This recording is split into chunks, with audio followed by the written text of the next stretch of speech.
김영삼, 노무현 전 대통령도 피할 수 없었던 질병이 있습니다. 바로 뇌졸중인데요. 최고의 전문의사가 함께하는 대통령도 피할 수 없을 만큼 뇌졸중은 예고 없이 찾아오게 되는데요. 이 뇌졸중의 무서운 점은 한번 겪고 나면 말을 아예 못하는 무언증이 생기고 심각하면 식물인간이 되기도 합니다. 그렇기 때문에 뇌졸중은 예방이 가장 중요합니다. 그런데 뇌졸중이 오기 전에 눈과 목과 혀에서 보내는 신호가 있다는 거 아시나요? 특히 뇌졸중의 경우 본인보다 주변 사람들이 증상을 인식하고 신속하게 대처하는 게 가장 유리합니다. 이 신호만 아신다면 무서운 뇌졸중이 오기 전에 미리 예방할 수 있는데요. 그 신호들을 오늘 영상에서 알려드리려고 합니다. 집에서 누구나 알 수 있는 신호들이기 때문에 영상 꼭 끝까지 보시고 나도 해당이 되는지 확인해 보시길 바랍니다. 안녕하세요. 여러분들의 같이 있는 시간 가시TV입니다. 드라마에서 갑자기 뒷목을 잡고 쓰러지는 장면들 많이 보셨죠? 뇌졸중이 딱 이런 증상을 보여주는데요.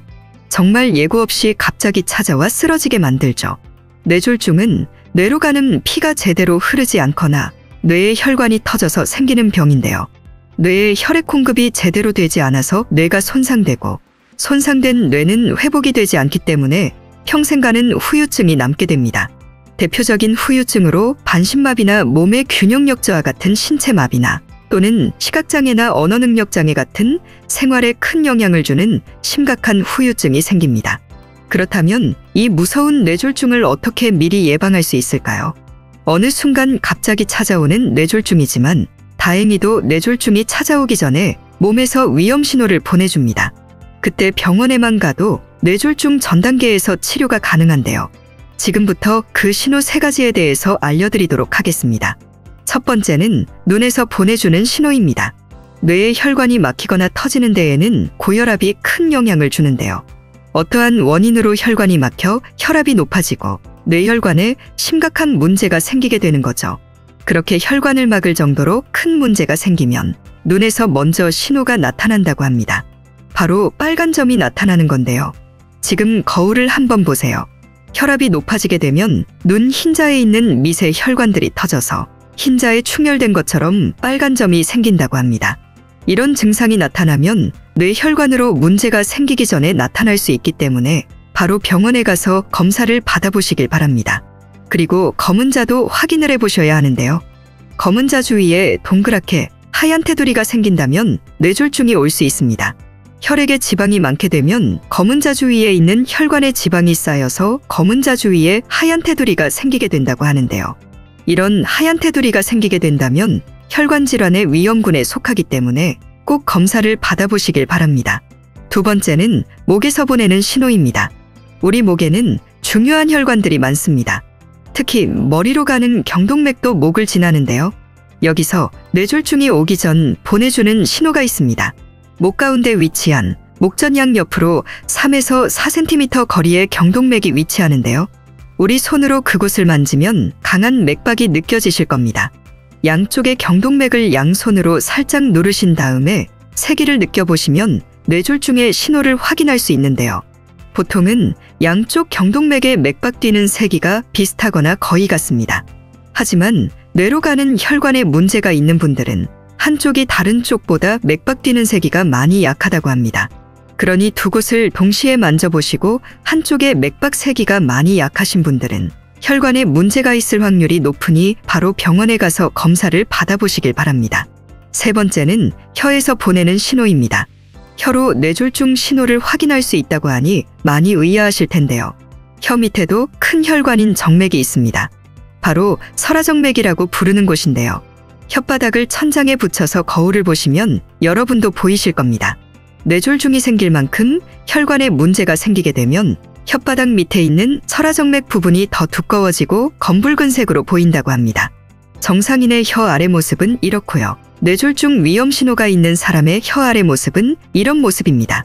한눈에 봐도 확연히 차이가 보이시죠?